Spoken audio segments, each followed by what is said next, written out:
The woman noticed something strange while traveling. As she was walking normally, she was suddenly blocked by something. Then with a puzzled look she reached out her hand, and found there was an invisible wall here. She could feel it but not see it. She thought she was dreaming, so she tried touching it a few more times, but the feeling from her palm made her have to believe it was real. She then turned back to the chair, and just sat there quietly, trying to calm herself down. This was the real world, not some sci-fi movie. After thinking for a long time, she went back to the air wall, and touched it again, but it was still there, even though it was hard to believe. It was really happening. Once she realized this, she quickly turned and ran to find another way out. She did not believe the air wall could cover the entire Alps. Just then she saw a house. Overjoyed she hurried to say hello, but found this place was also blocked by the air wall. And even stranger, the old couple there did not move at all. They stayed in the same position the whole time, as if frozen in place. She tried calling out to them, but her voice could not reach them at all. Now she realized how serious the situation was. She quickly left with her dog. After that she was trapped here for half a month.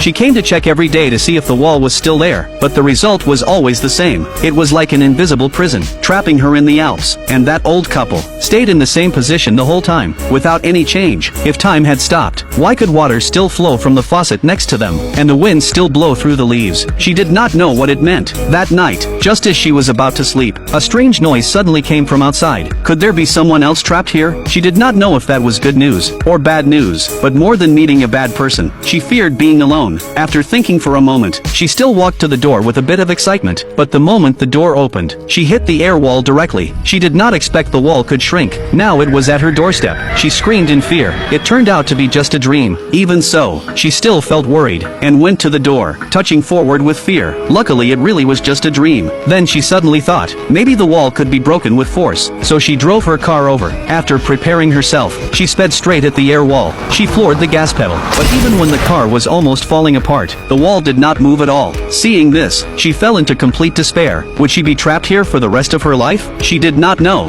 and did not dare to think about it. After that she cried herself to sleep every night, hating her fate, and the unfairness of the world. But as time went by, she slowly got used to this life, and began to accept it. Thinking about it, this life was not so bad. The entire Alps were hers. No one to bother her, no worries at all. But to survive here, she learned to grow food. Sometimes she would take her dog hunting in the mountains. The Alps were rich in resources, so food and water were never a problem. But one person and one dog still felt lonely. One day while hunting, she found a cow. And even better, the cow could produce milk, and was pregnant. She could even start a ranch here in the future. Later on a rainy day, she rescued a kitten. So it became one person, one cow, one dog and one cat living together. Life like this was not bad, but she was still human. She could not truly live without society, and her family was still outside the wall. So she never gave up trying to leave. She often sat in a high place, looking around with binoculars, trying to find a way out, or other survivors. But she searched dozens of kilometers around, and never saw a single person. Her dog stayed with her all the time, so she would not feel so lonely. One day, she found a map of the Alps in her car. She thought maybe at the highest peak, she could find a gap in the wall. And since the Alps were thousands of meters high, she did not believe the wall could cover it all. So she set off with her dog. But halfway there, she came across a strange tree. It was covered with human clothes, as if souls were trapped there. She did not know what it meant. Maybe she was not the only one trapped here. She did not dare think more about it. After calming herself, she continued her journey. But soon she encountered another strange thing.